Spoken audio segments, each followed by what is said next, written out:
Hello mga kaprobinsya, good morning and welcome back to my YouTube channel. So ngayong araw na ito mga kaprobinsya is nandito naman ako ngayon sa Balon. Yan.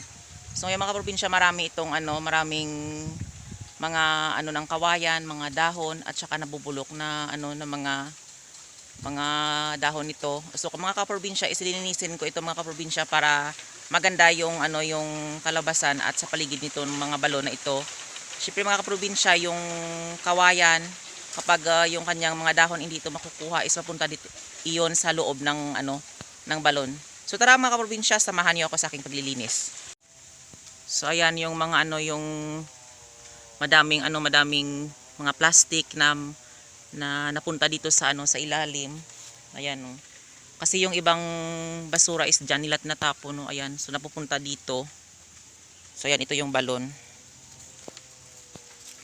Ayan.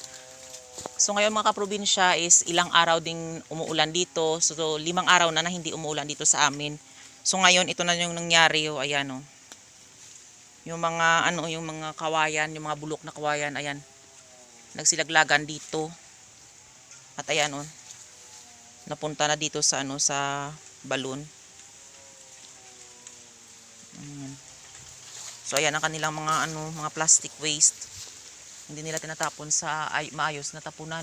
So yung mga yung mga alagang manok is doon mga kaprobinsya is kanilang naghahanap sila siguro ng kanilang makakain. Ayan, so napunta dito yung mga dahon pababa ng pababa.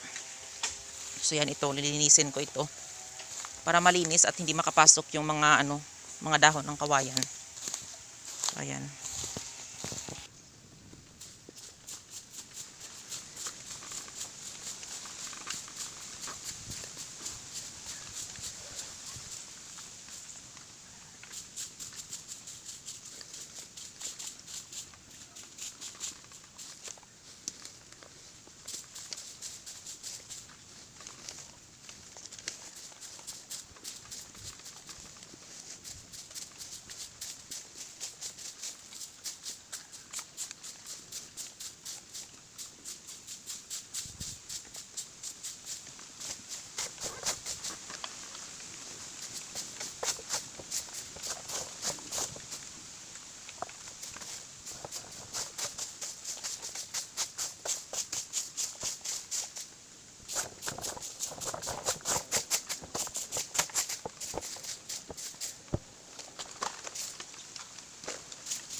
So yan mga kaprobinsya, natapos ko ng linisan at ito na yung pinalitan ko ng yero.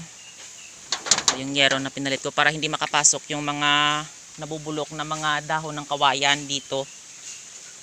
At syempre malinis din yung tubig na nasa loob niya kapag walang mga mga dahon ng kawayan na nabubulok na pumupunta dito sa ilalim.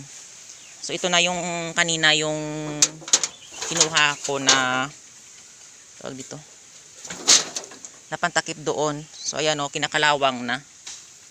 So ayan. So nilinisan na yung yung balon. Nagpatulong ako kanina maglinis. So ayan. Hindi lang ako nakapag-video, ayan.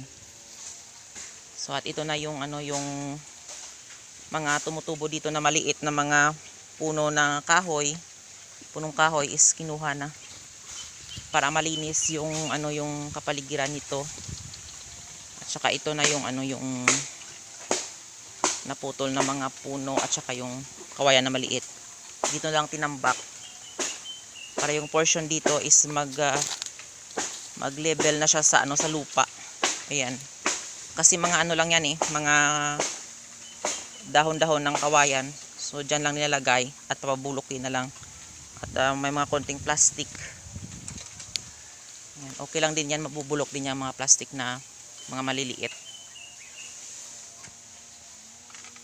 So ayan. So ito naman yung isang balon na ito is bagong may-ari po ito ng ng first kagawad dito sa amin. So ayan, minsan kapag naubos yung laman ng balon doon, is pwede din kami makahingi dito kay kagawad.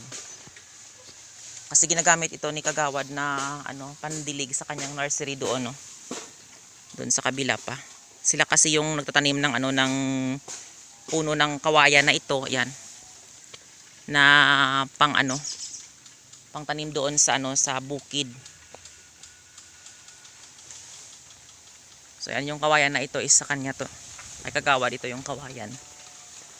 Sa kabila na ito sa kanila na ito ay kagawad. So ayan, walang madaming puno ng kawayan, no. Pero dito sa kabila is ito naman yung pagmamay-ari ng ng pinapatayuan namin ng ng babuyan. Ito yung man sa kanila itong mga kawayan at saka yung lupa. Ayan. Yan, no. Yan yung yung grabe yung laki ng ng bitak ng lupa nung dumaan dito si Kinta. Hanggang ngayon hindi pa rin nagbabalik. Nabalik yung lupa. Kasi itong kawayan is na napunta doon sa kabila. So ayun, yung bitak hindi pa rin na ng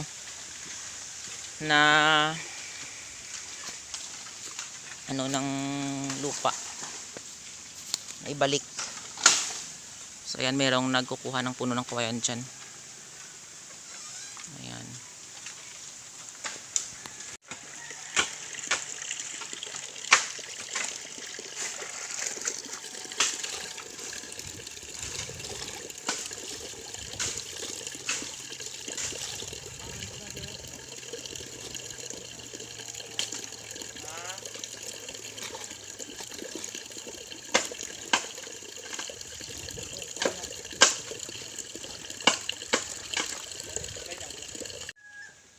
So yan mga kaprobinsya, tapos na akong maglinis at saka pauwi na rin ako ngayon.